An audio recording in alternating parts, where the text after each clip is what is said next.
Cette histoire me choque et on me l'a demandé, donc je vais faire cette vidéo. Parce que l'affaire Epstein, c'est pas juste l'affaire d'un milliardaire, pédophile qui s'est suicidé en prison, et très peu de médias en parlent. C'est le plus grand scandale de pouvoir, d'argent et de silence de notre époque. Parce que Jeffrey Epstein, c'était pas un mec isolé, c'est un réseau. Un homme sans diplôme officiel, mais milliardaire. Un type sans business clair, mais avec des îles privées, des jets, des manoirs à New York, Paris, aux Caraïbes. Un homme qui fréquentait des présidents, des princes, des banquiers, des scientifiques, des patrons et des médias. Et pendant des années, ce type, dis-toi, a organisé un système de trafic sexuel de mineurs. Des adolescentes recrutées, manipulées, payées, transportées aux États-Unis et à l'international. Et dis-toi, le truc le plus fou, c'est on dirait de la science-fiction, mais ce n'est pas de la théorie, hein. C'est un fait judiciaire. En 2008, Epstein a déjà été accusé. Mais il obtient un deal judiciaire honteux. 13 mois de prison avec sortie quotidienne. T'imagines, il y en a, ils font rien. Ils se prennent des peines de prison de fous malades. Et lui, il a des sorties quotidiennes pendant que ses victimes sont réduites au silence. Pourquoi?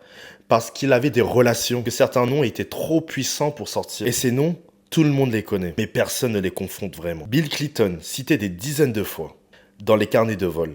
Le prince Andrew, accusé directement par une victime, Virginia Giuffre. Des milliardaires, des universitaires, des figures de la haute société. C'est une dinguerie. Et bizarrement, très peu de procès, très peu de condamnations. Epstein est arrêté une deuxième fois en 2009. Cette fois, il risque la prison à vie. Comme par magie, il meurt. Les caméras sont en panne, les gardiens sont absents, les cellules sont mal surveillées. Et on dit officiellement que c'est un suicide, comme par hasard. Mais ce qui choque, ce n'est même pas la version officielle, c'est ce qu'il s'est passé après. Aucune enquête sérieuse sur le réseau, aucune transparence totale, des documents scellés, des noms censurés. Ghislaine Maxwell, sa complice est condamnée, mais jugée sans que les clients soient jugés. Ça, c'est historique. Dans n'importe quelle affaire de trafic, on cherche les consommateurs. Et ici, on les protège. C'est ça qui va pas, c'est le monde à l'envers. Les médias, ils ont carrément couvert l'affaire, puis ils sont passés à autre chose. Que quand le scandale touche un peu trop haut, on préfère parler d'un clash sur TikTok, Twitter, d'un buzz sur TikTok ou de faits divers. Que la justice est la même pour tout le monde. Parce que si t'es pauvre, anonyme sans réseau, tu tombes. Mais si t'es riche, connecté, intouchable, le système ralentit.